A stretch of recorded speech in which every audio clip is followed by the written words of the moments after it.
Jonun, GM Korea Sajan, Sérgio Rocha e Minida.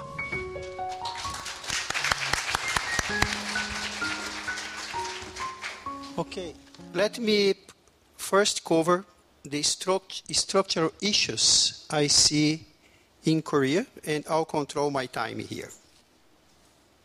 I see three major needs for the economy to really move to the creativity, to the innovation phase.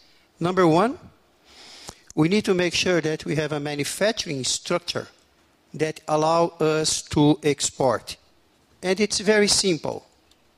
The industry here is small. It's only 1.5 million cars per year. Population, it's also small, 50 million people, and it's aging fastly. So if we want to be competitive, we need to grow on export. Second, we do have a high skilled and dedicated workforce. So we needed to take advantage of that. We have a high pressure on cost. We have a lack of flexibility. And we have a quite radical union in this country. It's quite difficult to understand that only 11% of the total workers in this country is unionized, and how much damage this 11% can bring to the country as a whole. Second, the regulatory. We appreciate if we could get something more appropriate, more transparent, and more consistent. As I said, I'm a Brazilian. We Brazilians love soccer, real football. And we always say that we should not change the rule in the middle of the game. And we have too many rules being changed here in the middle of the game. I think those are the 3 points that we needed to address to progress and make sure that Korea not only progress in these past 40 years, but can continue to grow in the next century or so. On the second point, when we talk on labor competitiveness, I'm an engineer.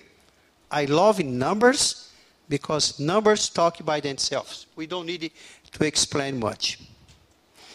Let me give you overall competitiveness of the labor in Korea.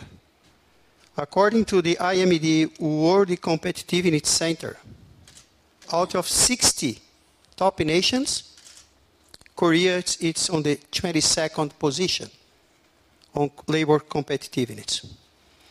But when we look into the labor relationship, I mean the cooperation and not confrontation, Korea is on the position number 56 out of 60. And you know what? In 2011-12, we were in the position 53. We are moving to the wrong direction. Let's be clear here. Second, productivity. It's very low here. We take here 4.17% in increase in wage in these past 4 years to 5 years. The economy has just grown average 3%. If the labor cost is growing 4.17, I mean, it's easy. There is no mathematics, no formula that will support this down the road. I'm Brazilian, again. We are always optimistic. We always try to see things on a positive manner, but we need it to be realistic as well. This equation does not match. To give you an idea, U.S. has increased labor cost in 1.37% average in these past 5 years. So we are 4.17. It's almost 4 times. Japan, 1.4%. Germany, that we all say that Germany's expense, is 3.1%. So no miracle here.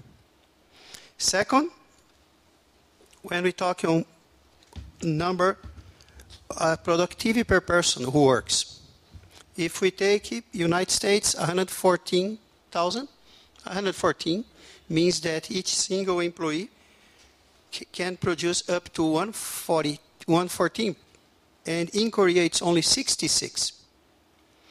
Third, the relationship. In these past 5 years, in many countries like US, we have 0.7 days lost per year due to a strike. In Japan, 0.1. In Korea, 13.2.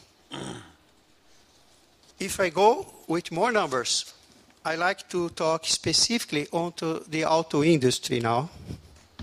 Wage increase.